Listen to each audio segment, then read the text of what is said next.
matapos nga po na madawit, mailaglag na ito po si Hernandez, ito po si Senator Joel Villanueva at ito po si Senator Jinggoy Estrada, abay dumepensa ito po si Senator Villanueva mula po sa binatong aligasyon na ito po si Engineer Bryce Hernandez laban sa kanilang dalawa, na ito po si Senator Jinggoy Estrada.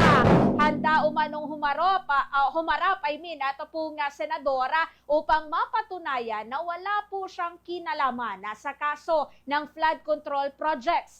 Gate pa po niya na hindi po niya pagtataksilan ang kanya pong prinsipyo at hindi din daw po niya sisirain, mga kabombo, ang kanya pong pangalan dahil lamang po sa mga ganito pong aligasyon.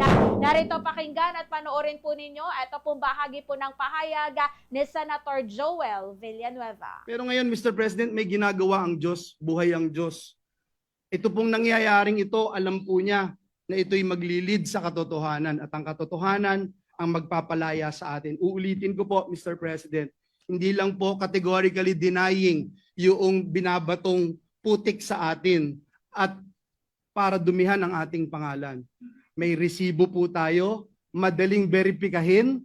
Tayo po ay more than willing mag-undergo at sumali sa anumang investigasyon sapagkat wala po tayong tinatago. Ngunit ang hiling ko, Mr. President, atin pong alamin at siguruhin na may ebidensya yung ating mga sinasabing sangkot dito.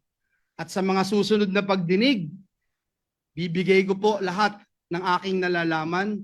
Wala din po akong sasantuhin gaya ng sinasabi ko noon pa.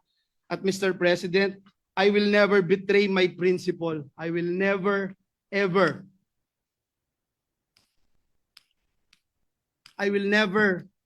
Mr. President, destroy the name that was given to me by my parents, Mr. President, because it's priceless, Mr. President. The Bible says a good name should be chosen than great riches. Pinalaki po ako ng magulang ko na naniniwala ako sa langit at impyerno. Pinalaki po ako ng magulang ko na naniniwala ako that when you die here on earth, you will face your Creator and immediately into judgment. Pinalaki po ako ng magulang ko na sa impyerno, wala pong graduation.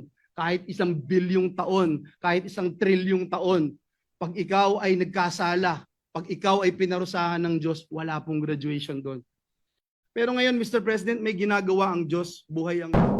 Yan mga kabombo, ito pong naging bahagi po ng pahayag ni Senator Joel Villanueva patungkol nga po dito po sa paratang na ito po si Engineer Hernandez na kabilang ito pong dalawang senador na ito na pangalanan, nadawit na din, unti-unti na rin po nga naibubunyag ito pong mga taong nasa likod na ito pong mga maanumalyang proyekto at pagkamkam na ito pong talagang hindi lang milyones na halaga ng pera